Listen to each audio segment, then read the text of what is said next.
Welcome to AQMD on the Air. I'm your host, Mark Carroll.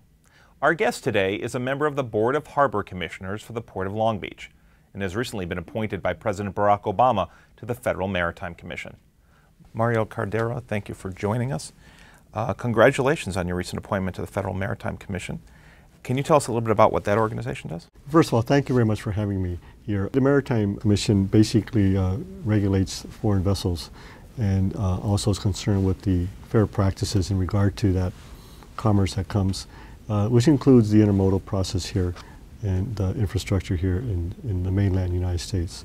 So I'm looking forward to that challenge, and I'm very blessed to have had the opportunity for the President to select me to undertake that challenge. That's great. Now, your other role is with the Port of Long Beach as a commissioner. That's correct. And the Port of Long Beach, I know, adopted a Green Port Initiative in 2005, the first in the nation to implement such an initiative. Can you describe what that is and the impact that that has had on both the Port of Long Beach and the region generally, and other activities that the port is engaged in to clean up emissions at the port? Well, number one, it has had a significant impact, not only in the region, but in terms of how other ports are applying some of these principles in some form. The Port of Long Beach and Los Angeles are the mega ports here in the United States.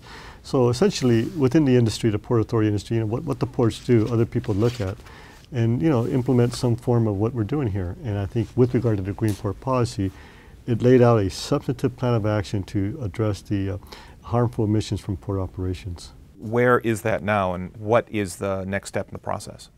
Well, where it's now is we've implemented many of initiatives. From the Green Port policy, thereafter came forward a Clean Air Action Plan in conjunction with our partners at the Port of LA.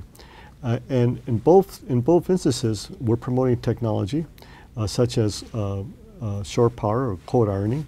In fact, that's already implemented at our berths, some of our berths in Long Beach and Los Angeles. Mm-hmm. In Long Beach, we're the only port in the nation that has a cold ironing or shore power capability for an oil tanker. When you translate in terms of what that means of the reduction of emissions, is significant. As a result also, we've managed to reduce pollution from the truck drayage component 80%.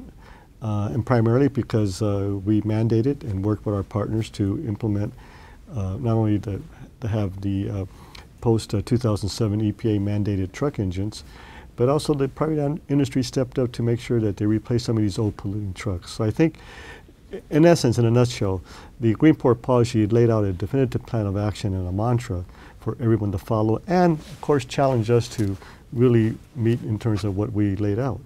And as it relates to AQMD, including our technology advancement plan or program, which of course we talked a little bit about that today with the Zero Emission Movement Project. And where does the zero emission container transport concept fit into these priorities? Well, in the short term, where it would fit would be a transport system between a vessel and an intermodal facility.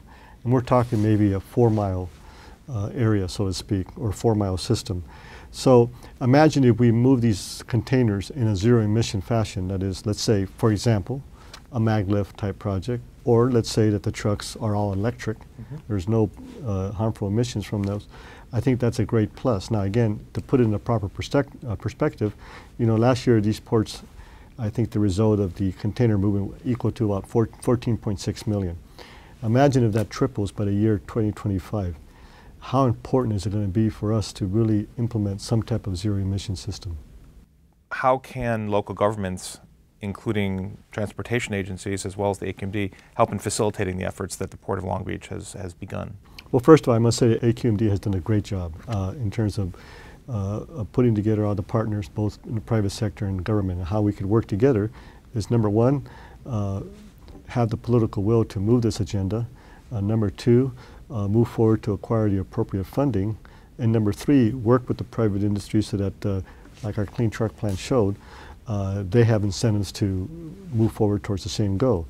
So it's a challenging plan of action, but it's a necessary plan of action. I'm very confident that, in the year 2025, we're going to see very substantive results in this region with regard to all the partners coming together and moving forward.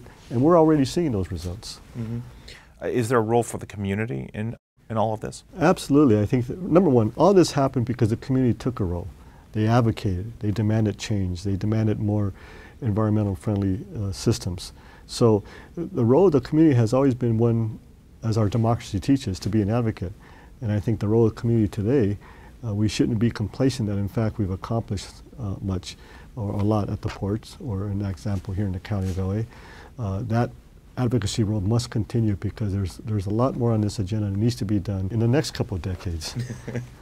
Well, Mario Cordero, thank you very much for joining us. We appreciate your leadership and your passion and your commitment to improving clean air in the region. Pleasure. Thank you very much. Thank you. All right. Well, that's our show. I'm Mark Carroll. Thank you for watching AQMD on the Air. Visit us at cleanairconnections.org to learn how you can help us clean the air that we breathe. Let's work together.